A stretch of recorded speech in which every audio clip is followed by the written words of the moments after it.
L'idée de cette vidéo est de mettre en place un outil très efficace pour résoudre des équations et des inéquations graphiquement. Donc vous avez déjà vu dans les années précédentes comment résoudre les équations et les inéquations algébriquement. Alors dans cette vidéo, on va voir comment faire la même chose en utilisant un graphe. Donc l'objectif de la séance, les solutions graphiques des équations de type f de x est égal à 0 et f de x est égal à g de x. Deuxièmement, les solutions graphiques des inéquations de type f de x inférieur ou égal à g de x et f de x inférieur ou égal à g de x. Première, f de x inférieur ou égal à 0. Donc, les solutions graphiques, on va considérer tout d'abord un graphe qui contient deux courbes, l'un pour f et l'autre pour g. Donc, et on va tout d'abord résoudre graphiquement l'équation dans R, l'équation f de x est égal à 0. Donc, f de x est égal à 0 signifie que la courbe ci de f coupe l'axe des abscisses en un point. Donc, qu'est-ce que ça veut dire f de x est égal à 0? C'est-à-dire que la courbe ci de f, il coupe l'axe des abscisses en un point d'abscisse x.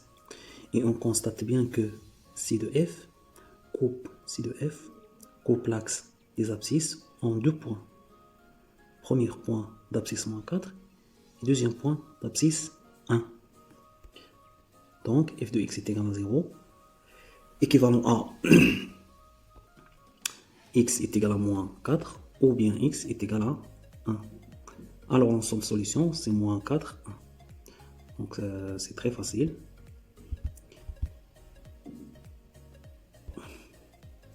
Donc maintenant on va résoudre graphiquement l'équation g de x est égal à f de x. Bien, f de x est égal à g de x. Qu'est-ce que signifie géométriquement f de x est égal à g de x? Signifie que la courbe ci de f et ci de g se croisent en point d'abscisse x. Donc il constate bien que c de g et c de f se croisent en point d'abscisse 1 et au point d'abscisse moins 2.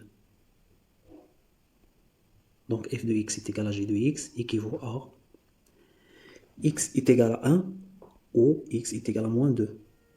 Alors S, l'ensemble des solutions, est égal à moins 4, 1. La deuxième partie, les inéquations. Donc le but de cette partie est de résoudre les équations f de x inférieur ou égal à 0 et f de x inférieur ou égal à g de x. Donc, qu'est-ce que signifie f de x inférieur ou égal à 0? Signifie que la courbe de f est au-dessous de l'axe des abscisses. La même chose pour f de x positif, signifie que la courbe f est au-dessus de l'axe des abscisses. La première au-dessous, la deuxième au-dessus. On va prendre un exemple. On va considérer le même graphe qu'on a déjà vu dans la partie précédente. Donc on va résoudre f de x inférieur ou égal à 0. Donc on a dit que f de x inférieur ou égal à 0, qu'est-ce que signifie géométriquement? Signifie que la courbe ci de f est au-dessous de l'axe des abscisses. Donc dans le graphe, on constate bien que la courbe ci de f, elle est au-dessous de l'axe des abscisses. Voilà l'axe des abscisses. Sur quel intervalle? Au-dessous, sur l'intervalle moins 4, 1. D'accord?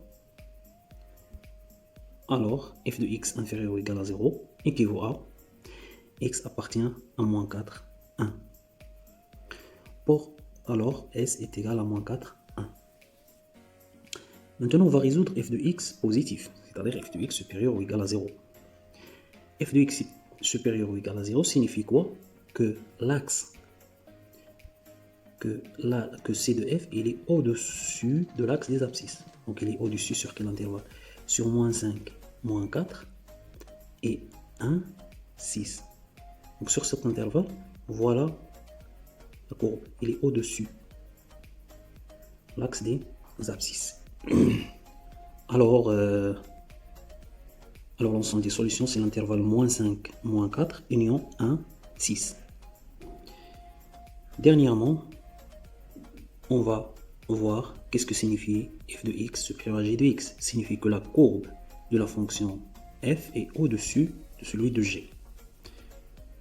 On va considérer un graphe et on va résoudre l'équation f de x supérieur ou égal à g de x. Qu'est-ce que signifie f de x supérieur ou égal à g de x?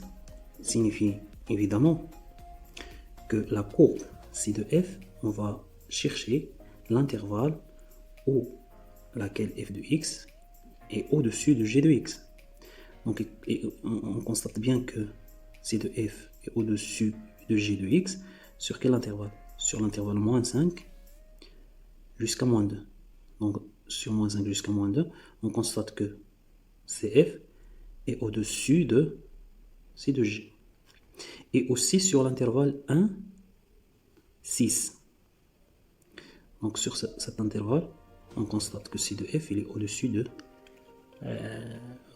g de x, de c de g. Alors, c'est ça, l'ensemble des solutions.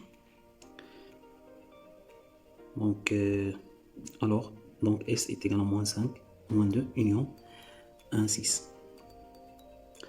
La dernière des choses, c'est très facile.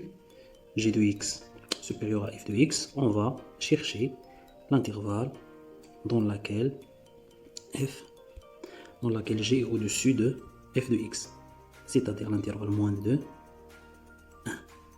Sur moins 2, 1, on constate que g est au-dessus de f. Alors S est égal à moins 2, 1.